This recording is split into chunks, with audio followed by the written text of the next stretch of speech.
Assalamualaikum warahmatullahi wabarakatuh. Innal hamdalillah nahmaduhu wa nasta'inuhu wa nastaghfiruh wa na'udzu billahi min shururi anfusina wa min sayyiati a'malina. Man yahdihillahu fala mudilla lahu wa man yudlil fala hadiya lahu. Wa asyhadu an la ilaha illallah wahdahu la syarika lah wa asyhadu anna Muhammadan abduhu wa rasuluh. Allahumma anfa'na bima 'allamtana wa 'allimna ma yanfa'una wa zidna ilma. Amma ba'd, kaum muslimin wal muslimat, para jamaah yang semoga senantiasa dirahmati Allah. Alhamdulillah, kita bersyukur kepada Allah Azza wa Jalla pada kesempatan yang berbahagia ini. Allah kembali mempertemukan kita dalam majelis yang mulia ini, melanjutkan kembali kajian kita dari kitab yang ditulis oleh Fadilatul Syekh Abdus Salam Ibn Salim As-Suhaimi hafizahullahu ta'ala, dari kitab beliau yang berjudul Kun Salafiyan 'alal Jaddah, yaitu jadilah salafi sejati. Dan pembahasan kita masih pada bab yang berkaitan dengan mengikuti sunnah dan meninggalkan bid'ah. Itu sebab kita bisa selamat di dunia dan di akhirat. Terakhir kita sampai pada hadis-hadis yang menjelaskan kepada kita tentang perintah untuk kita mengikuti sunnah, mengikuti tuntunan Rasul alaihi salatu wassalam di dalam kita beragama. Ingat, banyak orang keliru dalam mengartikan bid'ah. Mereka mengira bahwasanya bid'ah itu yang tercela adalah bid'ah secara umum. Tidak. Tetapi yang tercela itu adalah bid'ah dalam urusan agama. Dan itu disampaikan langsung oleh Al-Imam Asy-Syatibi di dalam buku beliau yang berjudul Al-I'tisam. Pada halaman-halaman awal dari buku tersebut, beliau mengatakan bid'ah itu adalah tariqatun fiddin mukhtara'atun, yaitu satu cara dalam urusan agama. Berarti kalau dalam urusan agama, dunia nggak masuk. Jadi kalau antum mau bid'ah dalam urusan dunia, selagi tidak satu bertentangan dengan syariat, yang kedua tidak ada unsur-unsur keharaman di dalamnya, maka tidak ada masalah. Silakan untuk antum melakukan hal-hal yang baru dalam urusan dunia, tapi kalau dalam urusan agama tidak diperbolehkan. Hukumnya haram karena dilarang. Jadi perhatikan perkataan Imam Asy-Syatibi itu. Beliau mengatakan tariqatun fiddin, satu metode, satu cara dalam agama. Karena disebutkan di situ agama tok, berarti dunia tidak masuk.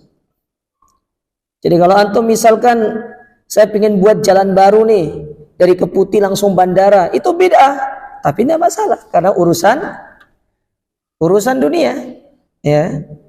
Tapi kalau antum membuat cara baru dalam urusan agama, itu yang tidak diperbolehkan. Tugas kita adalah ittiba', bukan ibtida'. Mengikuti, bukan membuat perkara baru. Baik. Nah, dalil-dalil yang kita sebutkan pada pertemuan sebelumnya itu banyak, ya.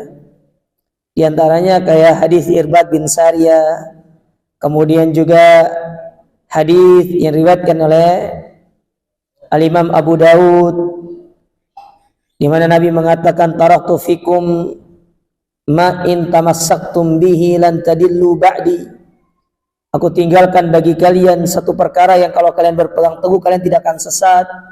Demikian pula hadis Aisyah dalam kitab Arba'in An-Nawawiyah, man amila amalan laisa alaihi amruna fahuwa rad. Semua hadis ini berbicara tentang ittiba', larangan dari ibtida', tentang mengikuti sunnah dan larangan dari melakukan bid'ah. Ya, jadi jangan bid'ah aja, Mak. Bid'ah itu nggak ada manfaat. Jangan melakukan bid'ah dalam urusan agama. Tidak ada manfaatnya. Capek, lelah. Dikira melakukan hal yang baik, namun ternyata hal tersebut tidak ada manfaatnya, tidak diterima oleh Allah Subhanahu wa taala. Oleh karenanya disebutkan oleh para sahabat, al-iqtisad fis sunnah khairun minal ijtihad fil bidah. Biasa-biasa dalam beragama itu, tapi mengikuti sunnah itu jauh lebih baik daripada antum capek, lelah, ya. Tapi dalam bid'ah antum zikir 1000 kali sampai keseliu antum punya leher nih. Ya, kok bisa keseliu Ustaz? Iya, karena bayangkan 1000 kali antum dari kiri ke kanan, dari kiri ke kanan gitu kan? Ya. Gak ada manfaatnya, capeknya doang, gak dapat apa-apa. Tapi biasa-biasa antum mengamalkan sunnah misalkan. Ustaz, anak ini kalau zikir mungkin hanya zikir habis sholat sama zikir pagi petang aja, itu tebas. Ya sudah, cukup. Ya. Bersolawat, ikuti solawat yang diajarkan sama Nabi. Bukan malah membuat solawat sendiri. Sudah gitu membuat solawat sendiri mengandung unsur kesyirikan. Allati tanhalu bihil uqad, kata dia. Yang dengan pertolongan dari Muhammad segala kesulitan itu akan dihilangkan. Syirik kepada Allah Ta'ala. Sudah salah, syirik pula. Terus orang apa namanya ini? Sudah ikuti sunnah solawat yang diajarkan sama Nabi SAW. Dan ijma ulama, solawat terbaik itu solawat Ibrahimiyah. Ya, solawat Ibrahimiyah itu solawat yang terbaik. Kalau tidak mengucapkan solawat Ibrahim, paling tidak Allahumma sholli ala Muhammad. Sudah gitu aja. Dan itu lebih selamat bagi kita untuk beragama. Jadi kita tinggal copy paste gitu loh, ruwet banget gitu kan. Tinggal copy paste gitu. Jangan cari yang ruwet-ruwet. Hidup ini sudah ruwet, jangan diperruwet lagi. Makanya nasihat Syalbani rahimahullah ta'ala, perhatikan nasihat beliau ini penting sekali. Beliau pernah mengatakan, al-haqqus sakil, kebenaran itu berat. Falat tusakkil bisikolil uslub, maka jangan tambah diberatkan dengan cara yang lebih berat. Ini berat kebenaran itu. Banyak orang sangat sulit menerima kebenaran. Berat. Di antara bentuk beratnya adalah satu, dia harus berhadapan dengan orang-orang yang tidak suka sama dia, dan itu yang paling utama keluarga. Yang kedua, dia harus menyelisihi banyak orang yang selama ini setuju dengan dia tapi menyelisihinya. Itu berat, tidak mudah jemaah. Ketika orang mengikuti arus, antum melawan arus. Kira-kira melawan arus itu enak atau susah jemaah? Susah. Antum berenang melawan arus itu berat. Tapi coba kalau berenang mengikuti arus, ya tenggelam antum. Ya. Makanya coba lihat orang-orang yang berenang mengikuti arus itu bermuara pada kebinasaan. Antum melihat ada air bah ya, antum mengikuti aja itu kan untuk mana air bah itu. Tahu-taunya sudah innalillahi wa inna ilaihi rajiun sudah. Berat melawan arus itu. Tapi itulah kebenaran. Harus dilakukan. Tapi sekarang kita lanjutkan di sini.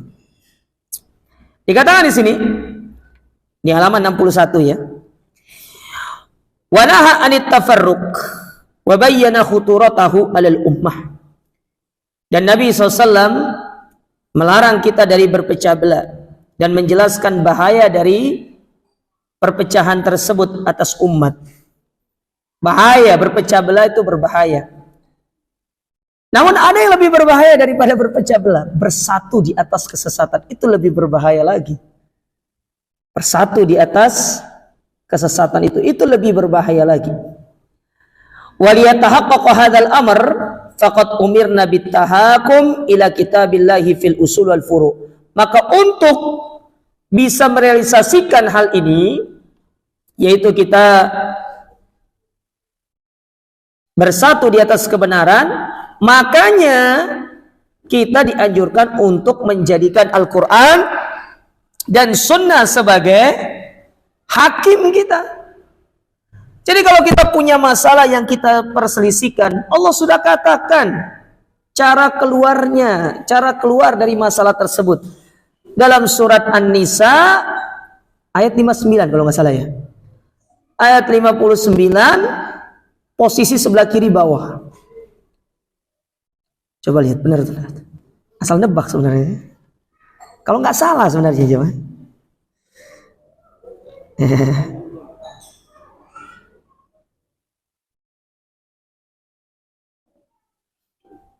Jadi Allah Ta'ala mengatakan di situ,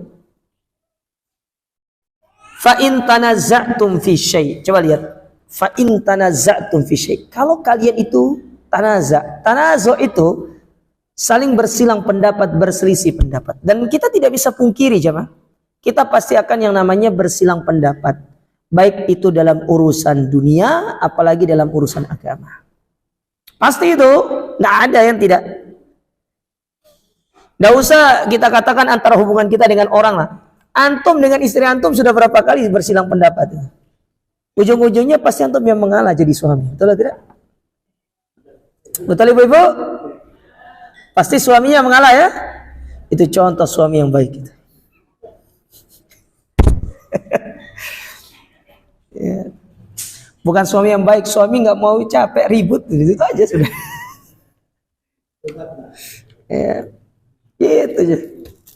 Bersilang pendapat. Coba lihat ya, perkara sepele bersilang pendapat itu masalah apa coba? Masalah makanan. Istri pengen makan apa, suami pengen makan apa? Ditanya, "Mah, mau makan apa?" Terserah. Gak ono makanan terserah tuh jemaah. Tak ada makanan terserah. Antum cari di restoran manapun menu terserah tuh gak ada. Hanya kamusnya para wanita yang mengatakan makanan itu makanan terserah itu. Betul ibu-ibu? Kita harus mendalami dunia ibu-ibu ini biar lebih dalam mas. Gak ada makanan terserah itu. Tapi coba lihat, ketika antum ajak ke tempat makan, sampai sana silang pendapat. Loh aku kan dapur di sini. Loh tadi katanya terserah. Berarti selama ini kamu tidak paham aku mas.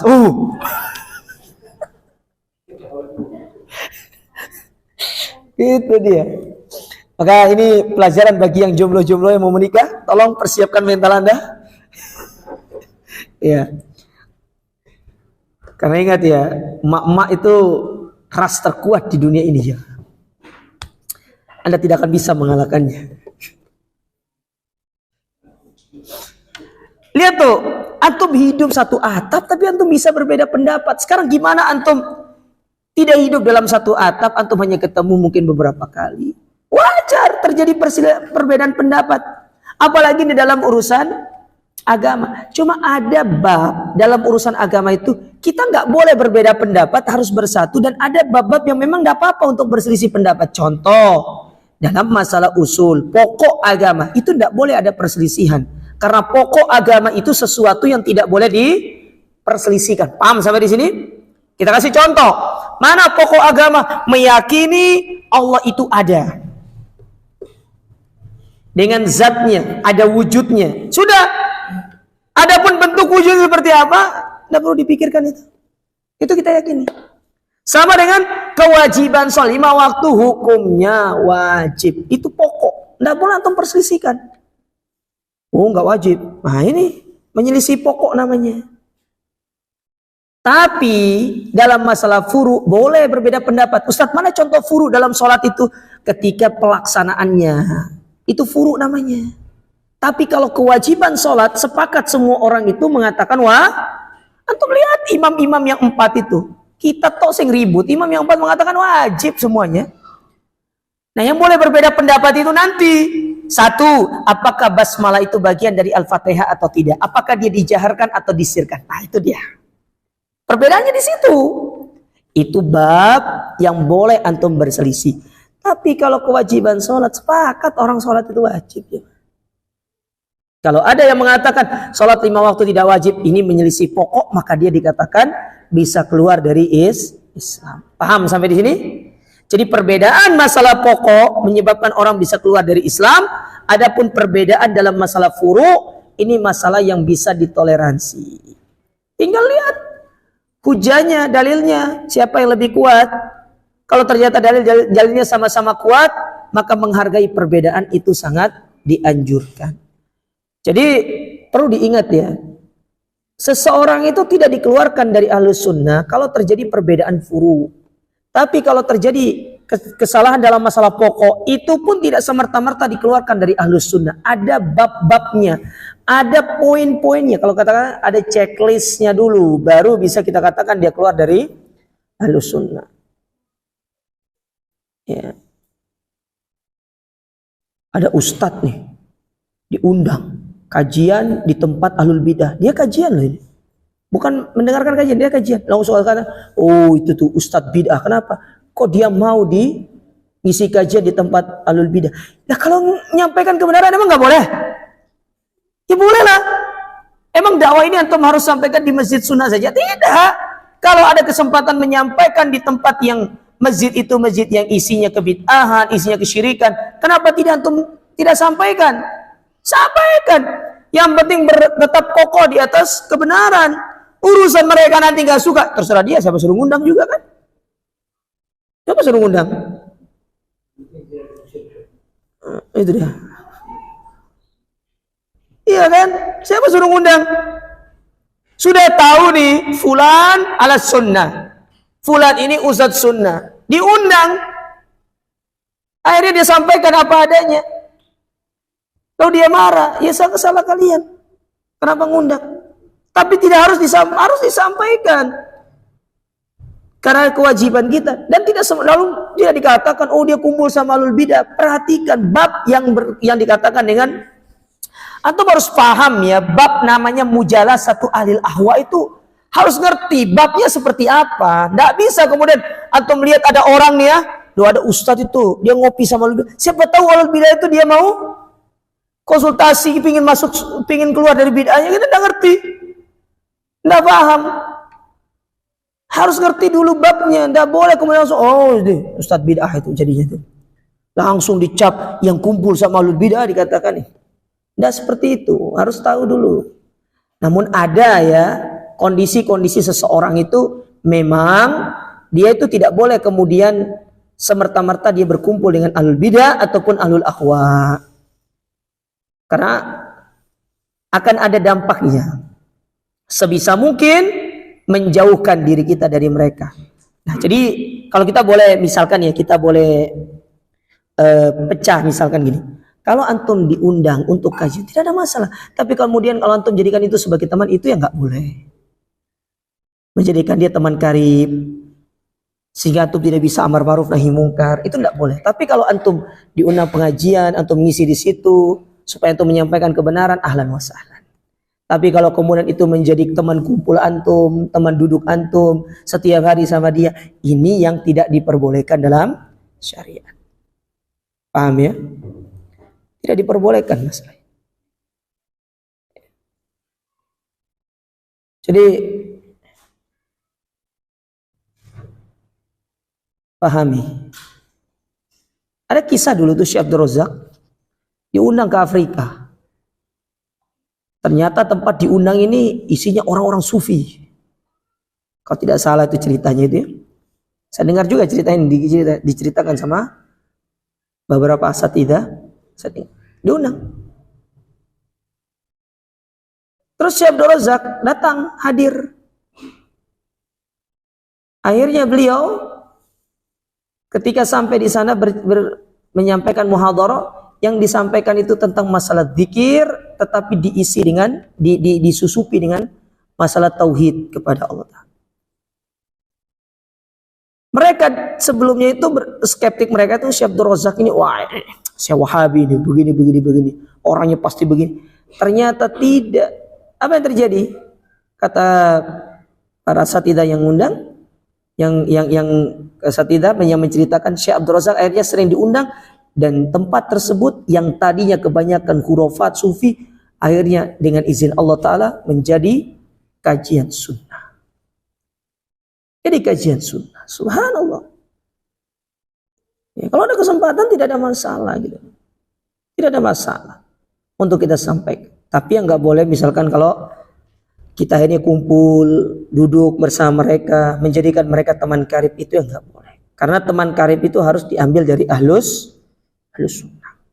Tapi kalau sekedar antum menyampaikan pengajian, antum kemudian ya menyampaikan muhadharah di situ, ya ada ustadz menyampaikan ceramah di situ, apalagi diundang kajian rutin di situ supaya mencerahkan kaum muslimin para jamaah, ahlan wa sahlan. Sampaikan yang hak dengan cara yang lembut, ya.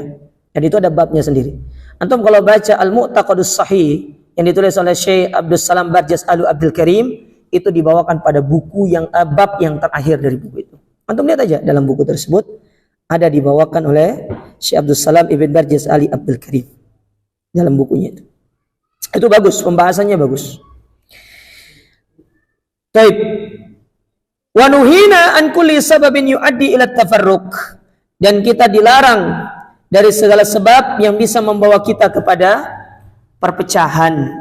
Makanya segala hal yang bisa membawa kita pada perpecahan itu tidak dilarang. Termasuk ya dalam urusan dakwah, antum itu jangan ada tendensi dunia. Itu sebab perpecahan itu. Mana bentuk tendensi dunia dalam urusan dakwah? Ingin dianggap paling berperan dalam dakwah, nggak boleh. Rusak dakwah itu, nggak boleh. Bila perlu antum BTS, sudahlah. Apa BTS itu? Behind the scene, apa? Ya, behind the scene. Antum BTS sudah nggak dikenal, antum nggak dikenal sama orang, nggak apa-apa. Kajiannya sukses, padahal antum yang semangat dalam melakukan kajian tersebut, nggak apa-apa. Karena Allah pasti mengingat antum. Andai kata tidak ada yang ingat sama antum, manusia tidak ingat sama antum, buatan nopo-nopo. Allah Ta'ala yang mengingat kita. Cukup Allah yang mengingat kita. Buat apa kita diingat sama manusia? Itulah makna dari doa Nabi SAW. Bahwasanya Nabi SAW pernah menyebutkan satu hadis. Kata beliau, Innallaha yuhibbul abdat taqiyal ghaniyal khafi. Allah itu suka kepada seorang hamba yang punya 3 sifat. Yang pertama, Innallaha yuhibba al-abda at-taqi, bertakwa kepada Allah. Yang kedua, al-ghani, yang kaya. Kaya di sini ada 2 maknanya. Baik kaya secara hati itu qanaah, atau yang kedua itu kaya secara harta sehingga dia bisa membantu kaum muslimin. Sedangkan yang ketiga, ini yang sangat sulit. Apalagi di zaman sekarang, al-khafi, yang dia menyembunyikan aktivitas ibadahnya tidak diketahui sama orang. Sulit, karena zaman sekarang itu kamera di mana-mana. Ya, betul atau tidak? Ada orang cari fulus dengan cara buat konten. Dia tidak ngomong, coba visual, coba ditaruh jam 03.45. Kira-kira orang ngapain itu? Orang tahajud. Jadi dia kameranya itu ke sejadah. Jadi tinggal dia turun sholat gitu kan. Tangannya yang tasyahud. Orang notice 3.45. Ya, dicari viewers, fulusnya banyak. Sudah gitu ngerekam lagi baca Quran, ngerekam lagi nonton kajian segala macam. Ya, buat apa seperti itu? Gak ada masalah, gak ada manfaat. Demi Allah gak ada manfaatnya. Tidak ada manfaat. Itu namanya takhlitul ikhlas, mencampur adukan keikhlasan dengan riya. Loh, saya nggak ria Ustadz, saya ikhlas. Iya bener. Antum kira setan itu bodoh apa? Antum kira setan itu bahlul gitu? Setan itu dia menggoda manusia bukan setahun 2 tahun. Dia menggoda manusia itu dari Nabi Adam sampai hari ini. Pengalamannya sudah berapa dia goda manusia? Kita kenal sunnah berapa tahun sih? 10 tahun Ustadz. Ya Allah, 10 tahun. Dibandingkan pengalaman syaitan goda manusia, lebih 100 lebih. Setan itu panjang umurnya. Terus antum mau bermain-main dengan syaitan yang datang ke kita, yang sudah ngaji 10 tahun itu bukan profesornya, baru anak TK yang datang itu, setan TK. Kalau datang profesornya, ente kita. Ibarat kata antum nih ikut tinju, antum masih kelas pemula, antum sudah lawannya Mike Tyson. Sekali tinju ya UGD jangan. Setan itu gitu deh. Makanya dia punya kaidah itu namanya tasallul. Tasallul itu apa? Dia membuntuti kita. Melihat kapan orang ini dia punya celana. Oh, iki. pas, ditembak, dibisiki. Sudah, motivasi dia. Kamu cerita dulu. Oh, motivasi. Besoknya cerita ngapain? Mulai ada membanggakan diri. Besoknya lagi ngapain? Dia cerita bahwa saya begini. Ujung-ujungnya dia ria. Setan itu jago. Makanya kata para ulama, antum lihat, kalau amalan itu amalan yang merupakan syiar, antum tampakkan sembari berdoa keikhlasan. Tapi kalau bukan syiar, disembunyikan. Bila perlu orang nggak ngerti antum melakukan ibadah tersebut. Kayak contoh misalkan antum puasa Senin Kamis. Ada orang misalkan nawarin antum sudah makan? Alhamdulillah sudah, saya sudah makan. Makan sahur maksudnya. Benar kan? Iya, kan enggak bohong kan? Kan antum kan tawarin makan siang nih. Antum lagi puasa. Antum enggak enak nolak. Karena antum puasa. Khawatirnya kalau antum bilang lainnya lagi puasa nanti, so puasa misalkan nih. Antum bilang, antum sudah makan. Alhamdulillah, sudah makan. Dalam hati antum makan sahur maksudnya. Tapi orang pahamnya antum makan siang. Gitu. Itu namanya tauriyah. Tapi jangan sering-sering ya, coba ya. Tauriyah itu sekali-sekali boleh lah. Boleh seperti itu. Sembunyikan. Tapi kalau merupakan syiar, tampilkan. Kayak contoh sholat berjamaah di masjid, itu syiar. Jadi kalau antum ditanya, Pak Sarwin mau kemana? Kepo lu jadi orang. Nanya-nanya. Gak apa-apa antum tanya. Alhamdulillah, anda mau sholat ke masjid. Ayo, ikut bareng. Gak apa-apa. Tapi kalau syiar harus ditampakkan. Tapi kalau bukan syiar gak perlu. Kayak sholat malam itu bukan syiar, jemaah. Coba antum lihat sekarang ya. Kebiasaan kaum muslimin sekarang itu. Yang saya sangat sayangkan itu, mereka menisbatkan diri mereka kepada kajian sunnah. Kajian sunnah tidak pernah ngajarin seperti itu. Kajian sunnah nggak pernah ngajarin untuk antum pamer A, pamer B, tidak pernah, coba. Antum disuruh jadi orang yang menutupi amalan itu supaya orang tidak mengetahui. Dan kan kisah-kisah para ulama masalah ini banyak, ya. Antum masih ingat kisahnya Al-Imam Ibnul Munkadir? Pernah dengar kan? Imam Ibnul Munkadir ketemu sama seorang penjahit yang sholat di Masjid Nabawi malam-malam itu. Nah, itu tuh. Itu contoh kisah. Sekelas imam dimarahi sama penjahit loh. Diusir Imam Ibnul Munkadir, pulang. Kamu jangan urus saya dengan amalan saya. Setelah itu dia kabur, pergi. Sampai hari ini tidak ada yang tahu dia pergi kemana. Karena saking dia tidak pingin amalannya diketahui sama orang. Kalau kita enggak, kok bisa doamu dikabulkan? Oh begini. Cerita. Oh saya begini, ya akhi, buat apa? Gak ada manfaatnya. Baik, kita kembali ke sini. Kemudian Allah Ta'ala berfirman, menjelaskan tentang perintah dari kita bersatu di atas kebenaran dan jangan kita berpecah belah. Dalam surat Ali Imran pada ayat yang ke-103. Saya kalau lihat Pak Windu melihat itu tuh tanda-tanda ya. Muadzin. Allah mengatakan, wa'tasimu bihablillahi jami'an wa la tafarraqu. Dan berpegang teguhlah dengan tali Allah semuanya dan jangan kalian berpecah belah. Wa la tafarraq. Di situ wa la tafarraqu itu dalam bentuk fi'lun nahi, larangan. Berarti setiap larangan itu hukumnya wajib. Wajib ditinggalkan atau wajib dikerjakan gitu loh. Di sini larangan dari berpecah belah, berarti wajib ditinggalkan perpecahan. Kemudian wajib untuk kita melakukan persatuan. Di sini itu lamun nahi dia itu. Itu fi'lun nahi, larangan. Enggak boleh. Dan setiap larangan itu kalau ditinggalkan atau dikerjakan dia bisa berbuah dosa. Nah, dikatakan di sini wahablullah, dan yang dimaksud dengan tali Allah adalah huwa ahdullah. Itulah janji Allah, perjanjian di atas apa namanya nama Allah. Wa huwa Al-Qur'an. Itulah Al-Qur'an kama qala al-mufassirun, sebagaimana disebutkan oleh para ahli tafsir. Waqad amarallahu bil jamaah. Allah memerintahkan kita untuk berjamaah, bersatu. Wa naha anil furqati wal ikhtilaf, dan Allah melarang kita dari perpecahan.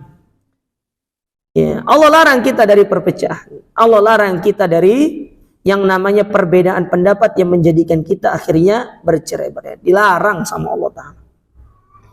Allah berfirman dalam surat Al-Hasyr ayat yang ke-7. Apa kata Allah?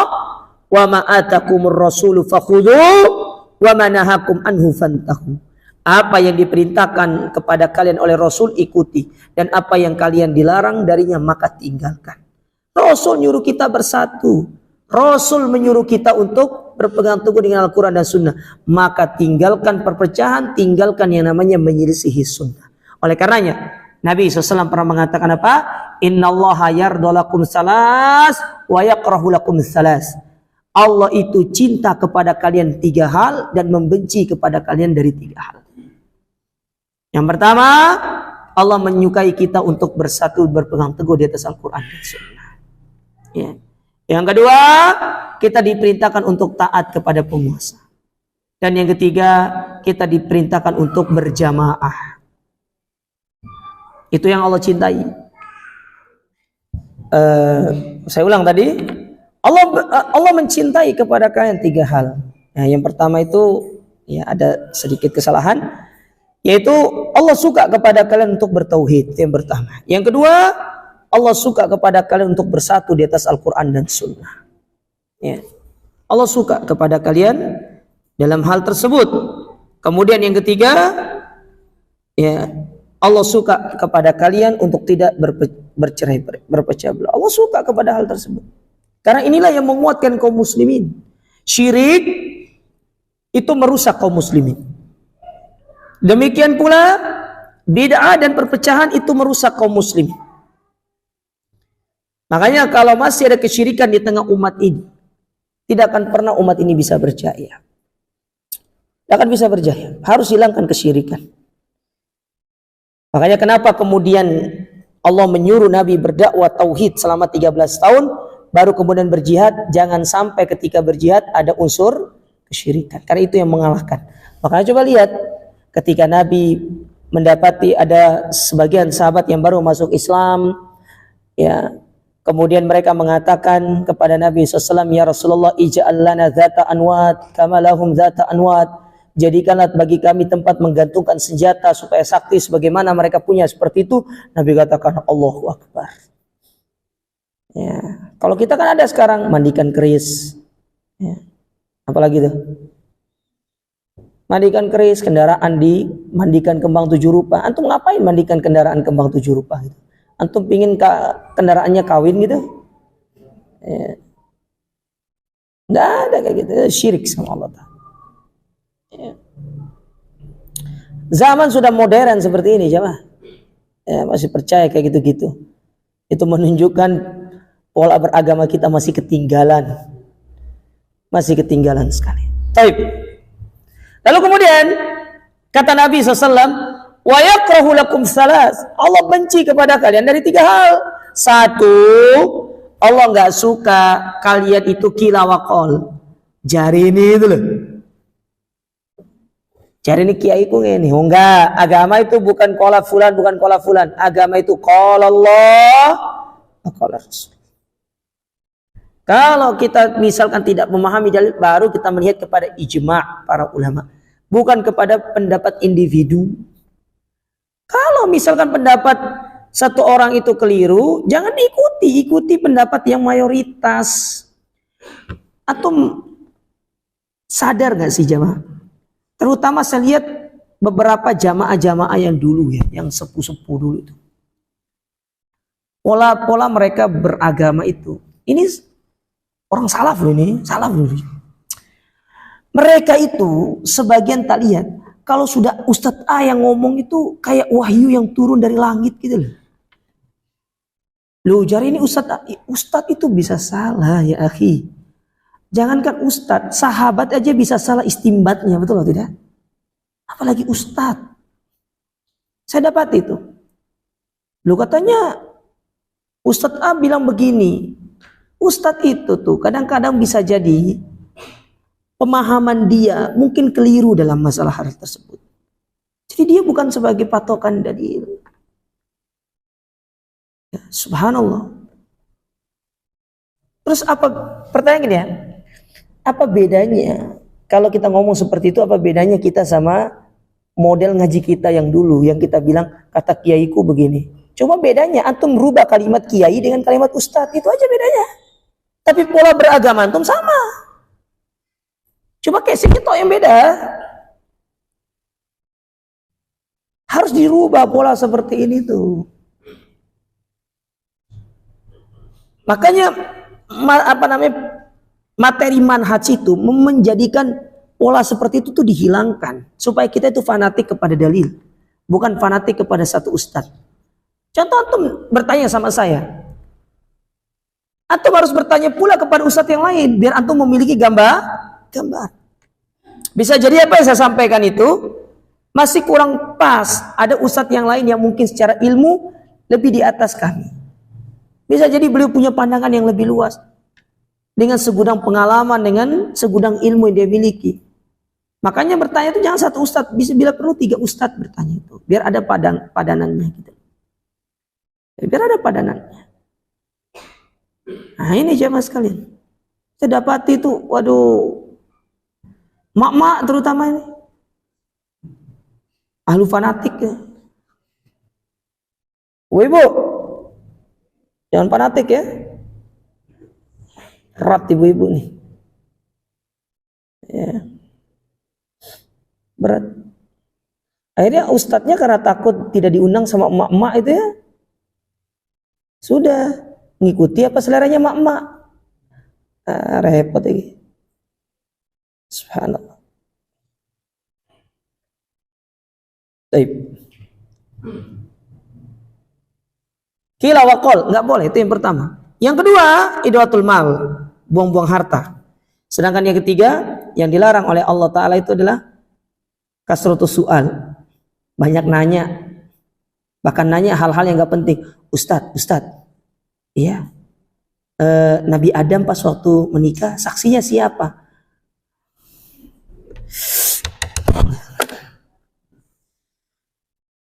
Enggak sekalian antum tanya, penghulunya siapa gitu? Mas kawinnya apa? Ada kayak gitu. Hanya, ya Allah. Kadang-kadang pertanyaan-pertanyaan nggak jelas gitu loh. Itu namanya pertanyaan yang nggak berbobot. Antum tanya itu yang berbobot siapa? Ya, Ustadz, iblis itu punya istri nggak? Kalau ada istri siapa namanya? Aduh. Nantilah kalau kita ketemu kita tanya ya. Masalahnya kita juga nggak berani ketemu sama iblis ini. Ya, ngeri. Ya. Nggak berani ketemu kita. Ya subhanallah. Jadi pertanyaan itu tuh antum harus ukur dia. Nilai manfaatnya apa? Menambah keimanan atau enggak? Kalau enggak menambah keimanan, inilah yang membedakan kita dengan sahabat. Sahabat itu jamaah, mereka bertanya sesuatu yang urgen, penting, dan itu bisa memberikan manfaat bukan hanya pada dirinya, kepada khalayak ramai. Itu para sahabat tuh begitu. Sehingga ketika antum bertanya di forum terbuka, ketika di pengajian, di kesempatan, silakan yang mau bertanya, antum bertanyalah dengan satu pertanyaan yang bisa memberikan manfaat kepada orang lain. Sehingga pada hal tersebut, ketika pertanyaan itu ternyata bermanfaat bagi yang lain dan itu diamalkan, antum dapat pahala. Karena banyak orang mengamalkan satu amalan dan dia mendapatkan ilmu lantaran karena pertanyaan antum. Itulah yang disebut dengan istilah penanya jadi guru bagi yang mendengar. Jadi pertanyaan itu yang bagus gitu loh, yang berbobot. Kalau nilai bobotnya itu bukan A tapi A plus gitu loh. Ya. Tapi kadang juga jangan ditanyakan satu pertanyaan yang akan menimbulkan fitnah. Ketika kita berada pada satu kondisi yang memang orang-orang di situ belum siap untuk menerima hal tersebut. Contoh ya, ada orang bertanya, Ustadz, apa itu sururi? Orang nggak ngerti sururi itu apa. Antum nggak usah takut sururi itu bukan pembahasannya di sini. Apalagi antum berada pada masyarakat awam, opo sururi ini? Hah? Opo sururi? Iya. Maka Nggak usah tanya tentang masalah seperti itu, bukan tempatnya. Jadi orang bertanya pun butuh kecerdasan gitu loh, butuh hikmah dalam bertanya. Hal yang dibutuhkan oleh umat. Hal yang dibutuhkan oleh umat. Bukan yang kemudian antum karena ingin terlihat ngaji madhab yang paling tinggi gitu. Ustaz, apa itu? Sururi. Dan siapa Muhammad bin Sururi? Apa manfaatnya antum jelaskan Muhammad bin Sururi itu ya jemaah? Ya akhi, apa manfaatnya? Orang ini dia nggak ngerti, ini belum paham. Antum belum sampai pada bab itu, jamaah juga belum sampai, baru juga ngaji. I'lam rahimakallah annahu yajibu alaina ta'allumu arba'i masail. Baru itu antum belajar, ojo takon apa itu sururi. Ya, belum babnya. Ya Allah ya Rabb. Maka kadang-kadang kalau bertanya seperti itu, anda mau jawab sih. Iya, anda mau jawab. Belum. Ustaz, apa itu kelompok Mu'tazilah? Saya tahu kalau Mu'tazilah ini syirik masih gitu jemaah. Ini orang masih syirik gitu. Mu'tazilah gitu. Ya. Kadang ustaznya juga terpancing gitu loh. Dipancing, kena pancing ustaznya. Ya. Sekarang apa manfaatnya antum seperti itu? Gak ada manfaatnya juga. Belum ada, belum saatnya. Ustaz, bukankah itu masalah penting, masalah manhaj? Iya, masalah manhaj bener. Sama kayak antum belajar kitab manhaj itu. Kitab manhaj itu banyak yang lebih besar daripada kun salafiyan alal jadda al firqon najiyah. Banyak yang lebih penting. Tetapi para ulama mengatakan ini tuh kitab-kitab dasar. Kalau yang lebih tinggi masalah seperti itu berbicara masalah manhaj ya, ada Minhajus Sunnah An-Nabawiyah karangannya Al-Imam Ibnu Taimiyah. Banyak Ar-Rad 'alal Mukhalif, bagaimana cara membantah orang-orang yang menyimpang. Ya, At-Takfir, Ad-Dawabit wal Qawaid, masalah takfir dalam masalah kaidah dan bagaimana cara mentakfirkan. Tapi apakah hal itu antum sampaikan di tengah jamaah yang enggak. Tidak jemaah, tidak seperti itu konsepnya. Nah, bertanya itu loh, apa itu sururi, apa itu kemudian apa kelompok-kelompok yang lain itu tuh kan, ya banyak kelompok-kelompok yang muncul belakangan-belakangan ini. Belum saatnya seperti itu. Ikut alur aja. Kadang-kadang kan ustadznya itu ternyata saya sengaja tidak menyampaikan biar tidak membuat kerancuan di tengah umat. Datang satu orang ini ingin terlihat beda, tampil beda di tengah jamaah bertanya. Subhanallah. Ya, sehingga nanti kalau keluar itu seolah-olah dia terus saya ini sudah lama ngaji. Enggak gitu jamaah. Antum kalau ingin tahu misalnya itu tanya pribadi. Ya, tanya pribadi dalam masalah itu. Atau antum ikut daurah, duduk dengan para ustadz, para masyayikh, tanya kepada para masyayikh, dijelaskan. Itu wasiat para syekh kita ketika mereka menyampaikan daurah-daurah ketika datang ke Indonesia itu. Ya. Ini wallahu alam ya. Ya semoga dimudahkan sama Allah. Bulan Oktober ini ada Syekh Abdul Malik Ramadhani mau datang ke Indonesia. Untuk pernah dengar Syekh Abdul Malik Ramadhani? Penulis dari 6 pilar dakwah salafiyah itu mau datang ke Indonesia mengadakan daurah. Semoga buka kajian aja. Kalau buka kajian nanti ilmunya bagus, mantap. Itu Syekh yang jarang bisa keluar dari Madinah karena kesibukan. Ya, Syekh Abdul Malik Ramadhani. Ya. Insyaallah semoga Allah mudahkan. Dan juga kalau saya tidak salah dengar ya, ini masih anu sih. Desember yang datang itu Syekh Masyhur Hasan Al-Salman. Ya. Di antara murid Syekh Albani yang masih hidup, dan itu satu generasi dengan Syekh Ali Hasan. Ya. Itu orang-orang yang luar biasa keilmuannya. Ya, semoga buka kajian aja di Indonesia. Anda dengarnya datang untuk daurah. Tapi semoga buka kajian. Kalau datang ada di Surabaya, antum hadir. Ilmunya Masya Allah. Nggak usah ditanya. Ya.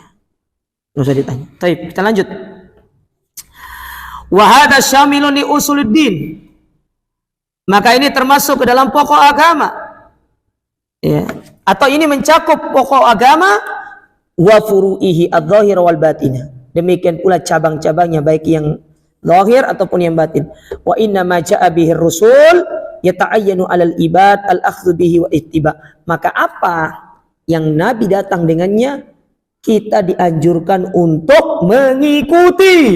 Nah, itu dia tuh, mengikuti. Wala tahulu mukhalafatuhu, dan jangan menyelisihi. Wa anna nassa Rasulullah ala hukmi syai' wa anna nassa Rasulullah sallallahu alaihi wasallam ala hukmi syai' kanassillahi ta'ala. Karena apa yang dinaskan oleh Rasul dalam menghukumi satu perkara itu sama dengan Allah. Karena apa yang disampaikan oleh Rasul itu datang dari siapa? Dari Allah. Makanya Al-Quran dan Sunnah itu dia tidak bisa dibedakan. Dia sama. Karena Al-Quran butuh kepada Sunnah, Sunnah menjelaskan isi Al-Quran. Paham ya? Makanya dalam penafsiran itu, dalam tafsir itu ada namanya tafsir Quran dengan Quran, tafsir Quran dengan hadis, dan ada tafsir Quran dengan aqwalus salaf.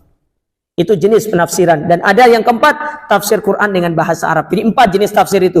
Quran dengan Quran, Quran dengan hadis, Quran dengan aqwalus salaf, dan Quran dengan bahasa Arab. Kenapa harus tafsir dengan bahasa Arab? Al-Quran itu bukan bahasa kita. Harus pakai bahasa Arab biar ngerti. Makanya Allah sudah katakan, inna anzalnahu Qur'anan Arabiyyan la'allakum ta'qilun. Makanya syarat untuk menjadi seorang mufassir harus hafal kaidah-kaidah bahasa Arab. Antum jangan mengaku sebagai penafsir Quran tapi mubtada khobar nggak paham. Ustaz, anak ulama tafsir. Apa itu mubtada? Bu nggak ngerti Ustaz. Ya repot antum. Antum ngaku mufassir tapi nggak paham mubtada khobar. Ya. Antum kalau pengen jadi mufassir, paling tidak minimal Alfiyah Ibnu Malik hafal antum. Tahu Alfiyah Ibnu Malik? Nggak tahu. Ah repot sudah. Nahwadi, tahu enggak Nahwadi? Nahwadi enggak tahu Nahwadi antum. Ya Allah jemaah, itu kitab-kitab masalah bahasa itu. Jujur ya, kita itu kalah sama tetangga itu. Tetangga itu jemaah, Alfiyah Ibnu Malik itu hafal luar kepala mereka. Antum enggak usah tanya Alfiyah Ibnu Malik itu, dia hafal. Ya. Tapi banyak menyimpang. Alfiyah Ibnu Malik itu kitab nahu yang top. Kitab nahu top itu. Alfiyah Ibnu Malik.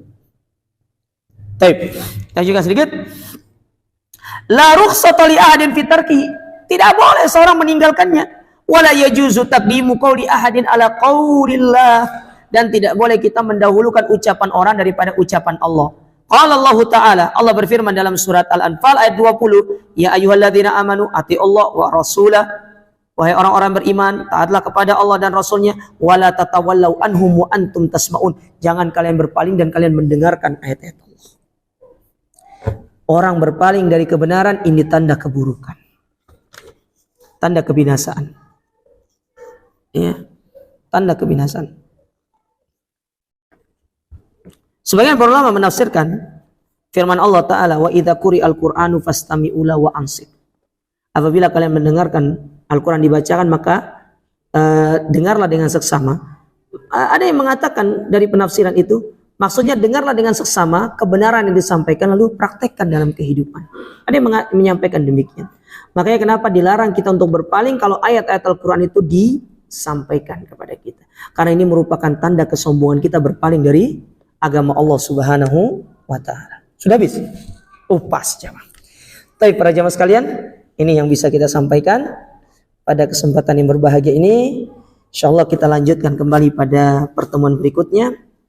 Ya, masih melanjutkan poin-poin yang disebutkan oleh penulis dalam bab ini. Wallahu a'lam bishawab. Kita akhiri subhanakallahumma rabbana bihamdika, subhanaka astaghfiruka wa atubu ilaik. Wassalamualaikum warahmatullahi wabarakatuh.